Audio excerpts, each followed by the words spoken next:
नमस्कार दोस्तों, शुभ प्रभात। पांडव निर्जला एकादशी व्रत कथा।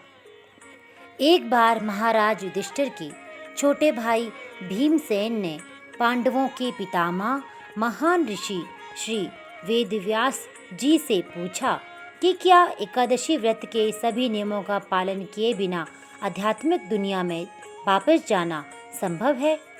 भीमसेन ने तब कहा, हे महान बुद्धिमान और विद्वान पितामह, मेरे भाई युधिष्ठिर, मेरी प्रिय माता कुंती, मेरी प्रिय पत्नी द्रौपदी, साथ ही अर्जुन, नकुल, सहदेव प्रत्येक एकादशी पर पूर्ण रूप से उपवास करते हैं और उस दिन पवित्र नियमों, दिशा निर्देशों और विनियामक आदेशों का सख्ती से पालन करते हैं।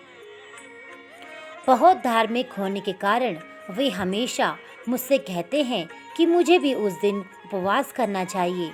लेकिन हे विद्वान पितामह, मैं उनसे कहता हूँ कि मैं भोजन किए बिना नहीं रह सकता, क्योंकि वायुदेव के पुत्र समान प्राण पाचन वायु के रूप में भूख मेरे लिए असहनीय है। मैं दान व्यापक रूप से दे सकता हूँ और सभी प्रकार के अद्भुत उपचारों के साथ भगवान केशव की पूजा कर सकता हूँ, लेकिन मुझे एकादशी पर उपवास करने के लिए नहीं कहा जा सकता है। कृपया मुझे बताएं कि मैं उपवास के दिन समान पुण्य परिणाम कैसे प्राप्त कर सकता हूँ। ये शब्द सुनकर भीम के पितामह वेद व्यास जी ने कहा, यदि तुम स्वर्ग में जाना चाहते हो और नरक लोक से बचना चाहते हो तो तुम्हें शुक्ल और कृष्ण दोनों एकादशियों का व्रत रखना चाहिए। भीम ने उत्तर दिया, हे महान संत बुद्धिमान पितामह, कृपया मेरी विनती सुने।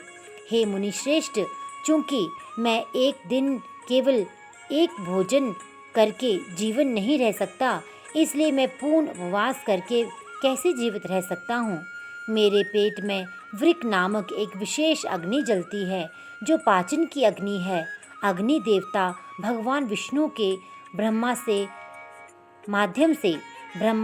अंगिरस तक, अंगिरस से बृहस्पति तक और बृहस्पति से संयु तक, जो अग्नि के पिता थे, वे नैत्रृति दक्षिण पूर्वी दिशा के प्रभारी द्वारपाल हैं। वे 8 भौतिक तत्वों में से एक हैं और परीक्षित महाराज वे चीज़ों की जांच करने में बहुत कुशल हैं। उन्होंने एक बार कबूतर बनकर महाराज शिवी की जांच की थी। अग्नि को 3 श्रेणियों में विभाजित किया गया है।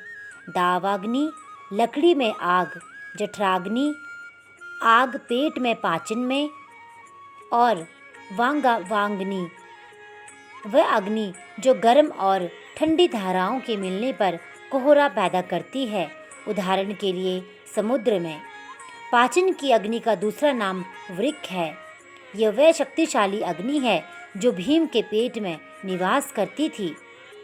जब मैं पूरी संतुष्टि के साथ खाता हूँ, तभी मेरे पेट की अग्नि संतुष्ट होती है।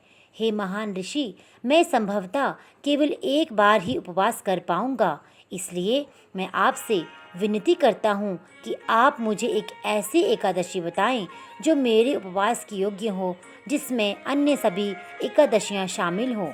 मैं उस व्रत का निष्ठापूर्वक पालन करूँगा और उम्मीद है फिर भी मुक्ति के योग्य बन जाऊँगा। वेद व्यास जी ने उत्तर दिया, हे भीम, आपने मुझसे विभिन्न प्रकार के व्यावसायिक कर्तव्यों के बारे में सुना है, जैसे कि विस्तृत वैदिक समारोह और पूजा पाठ। हालांकि कलयुग में कोई भी व्यक्ति इस सभी व्यावसायिक और कार्यात्मक कर्तव्यों का ठीक से पालन नहीं कर पाएगा, इसलिए मैं आपको बताऊंगा कि कैसे व्यावहारिक रूप से बिना किसी खर्च के कोई व्यक्ति कुछ छोटी तपस्या कर सकता है और सबसे बड़ा लाभ और परिणामी खुशी प्राप्त कर सकता है। वैदिक साहित्य, जिसे पुराण कहते हैं, में जो लिखा है उसका सार ये है कि कृष्ण पक्ष की एकादशी या शुक्ल पक्ष की एकादशी को भोजन नहीं करना चाहिए। जैसे कि श्रीमद् भागवत महाभागवत पुराणम में 12, 13, 12 और 15 में कहा गया है, भागवत पुराण स्वयं समस्त वेदांत दर्शन सार वेदांत सारम का सार है और श्रीमद् भागवतम का स्पष्ट संदेश भगवान श्री कृष्ण के प्रति संपूर्ण समर्पण और उनकी प्रेम पूर्ण भक्ति सेवा करने का है। एकादशी का विधि पूर्वक पालन करना इस प्रक्रिया में बहुत सहायक है और यहाँ श्री वेद व्यास जी केवल भीम को एकादशी व्रत के महत्व पर बल दे रहे हैं। जो एकादशी का व्रत करता है वह नरक लोक में जाने से बच जाता है। श्री वेद व्यास जी के वचनों को सुनकर वायुपुत्र भीमसेन, जो सभी योद्धाओं में सबसे बलवान थे, भयभीत हो गए और तेज हवा में बरगद के पेड़ के पत्ते की तरह कांपने लगे। भयभीत भीमसेन ने भीम को एकादशी व्रत के महत्व पर बल दिया। भीमसेन ने तब कहा, हे पितामह, मुझे क्या करना चाहिए? मैं वर्ष भर में 1 महीने में 2 बार उपवास करने में पूरी तरह असमर्थ हूँ। कृपया मुझे वह एक उपवास दिवस बताएं जो मुझे सबसे अधिक लाभ पहुँचाएगा। वेद व्यास जी ने उत्तर दिया, बिना जल पिए तुम्हें ज्येष्ठ मई जून माह के शुक्ल पक्ष में आने वाली एकादशी का व्रत करना चाहिए, जब सूर्य वृषभ और मिथुन राशि में भ्रमण करता है। विद्वानों के अनुसार इस दिन व्यक्ति स्नान करके प्रतिप्रोक्षण शुद्धि के लिए आचमन कर सकता है, लेकिन आचमन करते समय व्यक्ति को केवल उतना ही जल पीना चाहिए जितना सोने की एक बूंद के बराबर हो या एक सरसों के दाने को डुबोने के लिए पर्याप्त हो। केवल इतना ही जल दाएं हाथ की हथेली में रखकर पीना चाहिए, जो गाय के कान के समान आकार का हो। यदि कोई इससे अधिक जल पीता है तो वह गर्मी की भीषण गर्मी के बावजूद शराब पीने के समान है। इस दिन कुछ भी नहीं खाना चाहिए, क्योंकि ऐसा करने से उनका व्रत टूट जाता है। ये कठोर व्रत एकादशी के दिन सूर्योदय से लेकर द्वादशी के दिन सूर्योदय तक रहता है। यदि कोई व्यक्ति इस व्रत का पालन बहुत सख्ती से करने का प्रयास करता है तो उसे पूरे वर्ष में अन्य सभी 24 एकादशियों के व्रत रखने का फल आसानी से प्राप्त हो जाता है। द्वादशी के दिन व्रती को प्रातः काल स्नान करना चाहिए। तत्पश्चात यथा विधि विधान और अपनी क्षमता अनुसार योग्य ब्राह्मणों को कुछ सोना और जल देना चाहिए। अंत में प्रसन्नता पूर्वक ब्राह्मण से प्रसाद ग्रहण करना चाहिए। हे भीमसेन, जो इस विशेष एकादशी का व्रत इस प्रकार करता है उसे वर्ष की प्रत्येक एकादशी का व्रत करने का फल प्राप्त होता है। इसमें कोई संदेह नहीं और होना भी नहीं चाहिए। हे भीम, अब इस एकादशी व्रत करने से मिलने वाले विशिष्ट पुण्यों को सुनो। शंख, चक्र, गदा और पद्म धारण करने वाले परम भगवान केशव ने स्वयं मुझसे कहा है, सभी को मेरी शरण में आना चाहिए और मेरे आदेश का पालन करना चाहिए। फिर उन्होंने मुझसे कहा कि जो इस एकादशी को बिना जल ग्रहण किए या भोजन किए व्रत रखता है वह सभी पापों से मुक्त हो जाता है, और ज्येष्ठ शुक्ल एकादशी को कठिन निर्जला व्रत रखता है उसे अन्य सभी एकादशी व्रतों का फल मिलता है। हे भीमसेन, कलयुग में कलह और पाखंड के युग में सब वेदों के सभी सिद्धांत नष्ट हो चुके होंगे या बहुत कम हो चुके होंगे और सब प्राचीन वैदिक सिद्धांतों और अनुष्ठानों का उचित दान या पालन नहीं होगा, तो आत्मशुद्धि का कोई साधन कैसे होगा? लेकिन एकादशी पर व्रत रखने और अपने सभी पिछले पापों से मुक्त होने का अवसर है। हे वायुपुत्र, मैं तुमसे और क्या कह सकता हूँ। मुझे कृष्ण और शुक्ल पक्ष में होने वाली एकादशियों के दौरान भोजन नहीं करना चाहिए और तुम्हें ज्येष्ठ शुक्ल एकादशी के विशेष दिन शुभ दिन पानी पीना भी छोड़ देना चाहिए। हे वृकोदर, जो कोई इस एकादशी का व्रत करता है उसे सभी तीर्थों में स्नान करने, सभी प्रकार के दान पुण्य करने तथा वर्ष भर के सभी अंध उज्ज्वल एकादशियों का व्रत करने का फल एक बार ही मिल जाता है, इसमें कोई संदेह नहीं। हे नरसिंह, जो कोई इस एकादशी का व्रत करता है वह सचमुच महान व्यक्ति बन जाता है तथा उसे सभी प्रकार के ऐश्वर्य, धन, धान्य, बल और आरोग्य की प्राप्ति होती है। मृत्यु के समय भयंकर यमदूत, जिसका रंग पीला और काला है तथा जो अपने शिकार को बांधने के लिए बड़ी बड़ी गदाएं लहराते हैं तथा रहस्य में पाशा रस्सियां हवा में घुमाते हैं, उसके पास जाने से मना कर देते हैं। बल्कि ऐसे श्रद्धालु आत्मा को विष्णुदूत तुरंत भगवान विष्णु के परम धाम में ले जाते हैं, जिनके दिव्य सुंदर रूप भव्य पीले वस्त्र पहने हुए हैं तथा जो भगवान विष्णु के समान अपने चारों हाथों में चक्र, गदा, शंख और कमल धारण किए हुए हैं। इन सभी लाभों को प्राप्त करने के लिए मनुष्य को इस अत्यंत शुभ और महत्वपूर्ण एकादशी पर जल से भी उपवास करना चाहिए।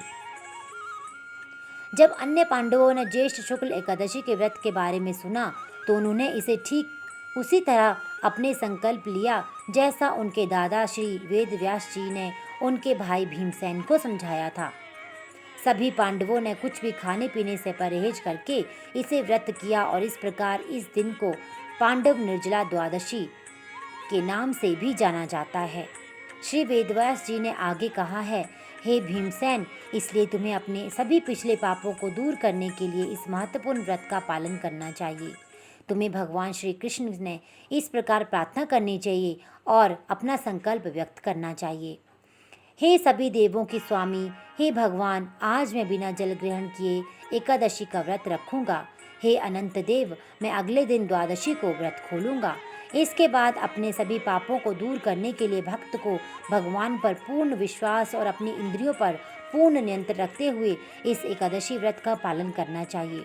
चाहे उसके पाप सुमेरु पर्वत के बराबर हो या मंदरांचल पर्वत के बराबर हो, यदि वह इस एकादशी का व्रत करता है तो उसके सब द्वारा संचित सभी पाप नष्ट हो जाते हैं और भस्म हो जाते हैं। ऐसी है इस एकादशी की महान शक्ति। हे मनुष्य श्रेष्ठ, यद्यपि इस एकादशी में मनुष्य को जल और गाय का दान भी करना चाहिए, किंतु यदि किसी कारणवश ऐसा न हो सके तो उसे किसी योग्य ब्राह्मण को वस्त्र या जल से भरा घड़ा देना चाहिए अथवा गौ सेवा के निमित्त कुछ दान अवश्य करना चाहिए। वास्तव में केवल जल देने से जो पुण्य प्राप्त होता है वह प्रतिदिन इस 10 करोड़ बार सोना देने से वाले पुण्य के बराबर है।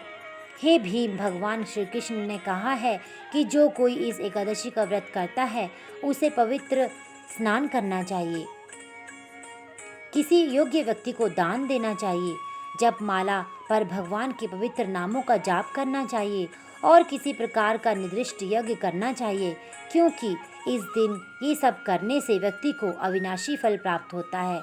इसके अलावा किसी भी प्रकार का धार्मिक कार्य करने की आवश्यकता नहीं है। केवल इस एकादशी व्रत का पालन करने से ही व्यक्ति श्री विष्णु के परम धाम को प्राप्त होता है। हे कुरुश्रेष्ठ, यदि कोई इस दिन सोना, कपड़ा या अन्य कोई भी दान करता है तो उसे मिलने वाला पुण्य अविनाशी होता है। याद रखें, जो कोई भी एकादशी के दिन एक भी अन्न खाता है वह पाप से दूषित हो जाता है और वास्तव में पाप ही खाता है। वास्तव में वह पहले से ही कुत्ता खाने वाला बन गया और मृत्यु के बाद उसे नारकीय जीवन भोगना पड़ता है। लेकिन जो व्यक्ति इस पवित्र ज्येष्ठ शुक्ल एकादशी का व्रत करता है और दान में कुछ देता है, वह निश्चित रूप से बार बार जन्म और मृत्यु के चक्कर से मुक्ति प्राप्त करता है और परम धाम को प्राप्त करता है। द्वादशी तिथि के संयुक्त इस एकादशी का व्रत करने से मनुष्य को ब्राह्मण हत्या, मदिरापान, गुरु से ईर्ष्या, उनकी आज्ञा की अवहेलना तथा झूठ बोलने जैसे भयंकर पापों से मुक्ति मिलती है। हे जीवोत्तम, जो कोई भी पुरुष या स्त्री इस व्रत को विधि पूर्वक करता है तथा भगवान जलशाई की पूजा करता है तथा अगले दिन किसी योग्य ब्राह्मण को उत्तम मिष्टान तथा गौदान तथा धन देकर संतुष्ट करता है, वह भगवान वासुदेव को अवश्य प्रसन्न करता है। यहाँ तक कि उसके कुल की 100 पीढ़ियाँ भी निसंदेह भगवान के धाम को जाती हैं, भले ही वे बहुत पापी, बुरे चरित्र तथा आत्महत्या करने वाले ही क्यों न रहे हों। जो व्यक्ति इस अद्भुत एकादशी का व्रत करता है वह भगवान के धाम को जाने वाले दिव्य विमान पर सवार होता है। जो इस दिन ब्राह्मण को जलपात्र, छाता अथवा जूता देता है वह अवश्य स्वर्गलोक को जाता है। जो इन महिमाओं को सुनता है वह भी भगवान विष्णु के दिव्य धाम को प्राप्त होता है। जो कोई अमावस्या के दिन विशेषकर सूर्य ग्रहण के समय पितरों का श्राद्ध करता है उसे निसंदेह महान पुण्य की प्राप्ति होती है, लेकिन यही पुण्य उसे प्राप्त होता है जो केवल इस पवित्र कथा को सुनता है। ये एकादशी भगवान को बहुत शक्तिशाली और प्रिय है। परमेश्वर केशव को प्रसन्न करने के लिए मनुष्य को अपने दांत अच्छी तरह साफ करने चाहिए और बिना खाए पिए एक एकादशी का व्रत करना चाहिए। एकादशी के अगले दिन भगवान के त्रिविक्रम रूप की पूजा करनी चाहिए। उन्हें फल, पुष्प, धूप, तेज जलता हुआ दीपक अर्पित करना चाहिए। फिर हृदय से प्रार्थना करनी चाहिए, हे देवों के देव, हे सबके उद्धारक, हे हृषिकेश, इंद्रियों के स्वामी, कृपया मुझे मोक्ष का प्रदान करें। यद्यपि मैं आपको जल से भरे इस छोटे से घड़े से बढ़कर कुछ नहीं दे सकता, फिर भक्त को जल से भरा घड़ा किसी ब्राह्मण को दान कर देना चाहिए। हे भीमसेन, इस एकादशी के व्रत के पश्चात अपनी क्षमता के अनुसार निर्धारित वस्तुओं का दान करने के पश्चात भक्त को ब्राह्मणों को भोजन कराना चाहिए तथा उसके पश्चात मौन रहकर प्रसाद ग्रहण करना चाहिए। श्री वेद व्यास जी से निष्कर्ष निकाला, मैं आपसे दृढ़तापूर्वक आग्रह करता हूँ कि आप इस शुभ पवित्र करने वाली पाप नाशक द्वादशी को मेरे बताए अनुसार व्रत करें। इस प्रकार आप सभी पापों से पूरी तरह मुक्त हो जाएंगे तथा परम धाम को प्राप्त होंगे। इस प्रकार ब्रह्मा वैवर्त पुराण से ज्येष्ठ शुक्ल एकादशी अथवा भीमसेन निर्जला एकादशी की महिमा का वर्णन समाप्त होता है। धन्यवाद। आपका दिन शुभ हो।